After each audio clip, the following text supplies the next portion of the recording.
It is now 2 years since British ESA astronaut Tim Peake strapped into a Soyuz rocket in December 2015 with his two crewmates Tim Kopra and Yuri Malenchenko.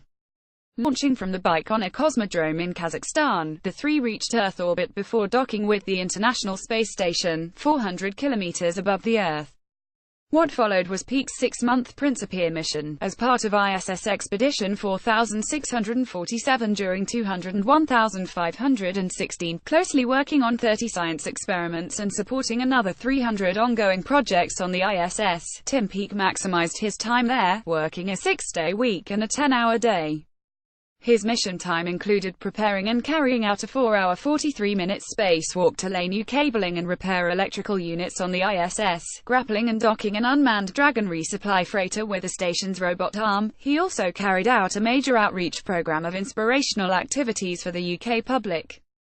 Peake agrees that the STEM outreach work of Principia was the most intense yet for any ESA astronaut.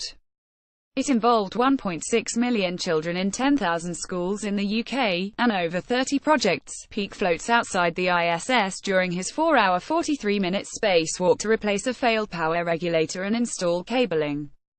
Credit ESA/NASA next mission. But what are the prospects for Tim's next ISS mission, now that every one of the original group of 6 2009 intake ESA astronauts has completed their ISS mission slots? Peake told BBC Sky at Night magazine he is now astronaut operations team lead at the European Astronaut Centre in Cologne.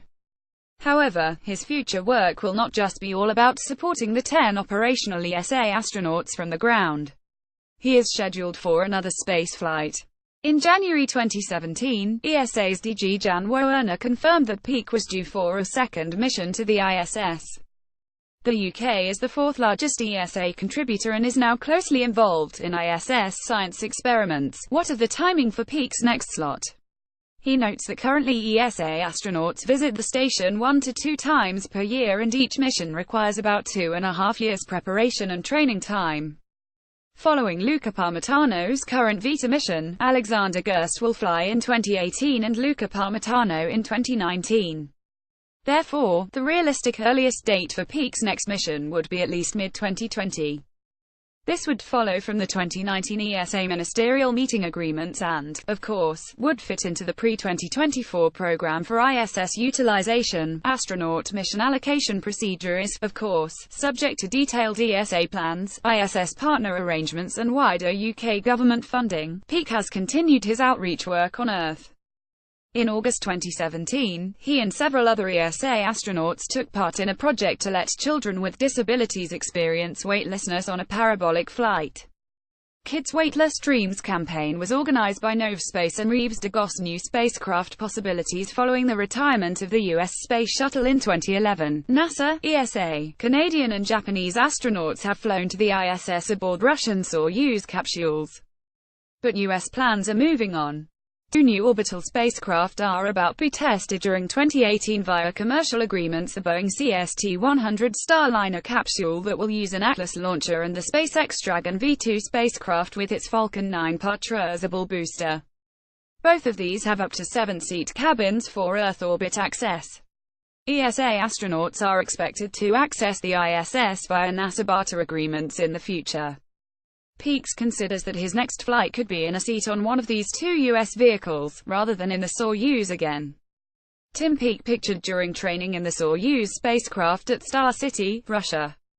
Credit ESA/NASA. ESA missions of the future. ESA is joining with NASA for Deep Space Gateway (DSG) operations, providing the emerging 4-seat Orion spacecraft crew possibilities for the proposed modular station that will orbit the Moon and cislunar space sometime after 2025.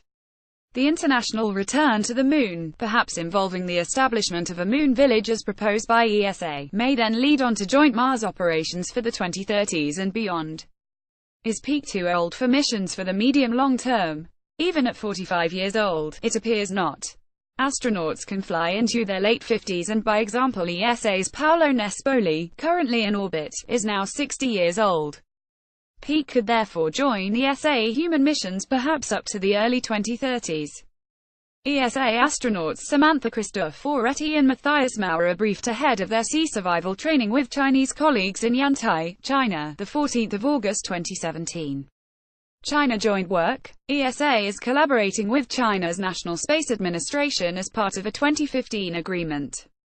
ESA astronauts Samantha Cristoforetti and Matthias Maurer linked up with Chinese astronauts in August 2017 for 9 days of sea survival training off China's coastal city of Yantai. Following the Tiangong 1 and 2 experimental space stations, China is working up a new larger modular station for post-2020. This may provide ESA astronauts access for orbital research in the 2030s. If all goes well for peake, a second mission after 2020 via a US spacecraft to the ISS, or even to the Deep Space Gateway, is looking very much like a possibility. Like this article. Why not?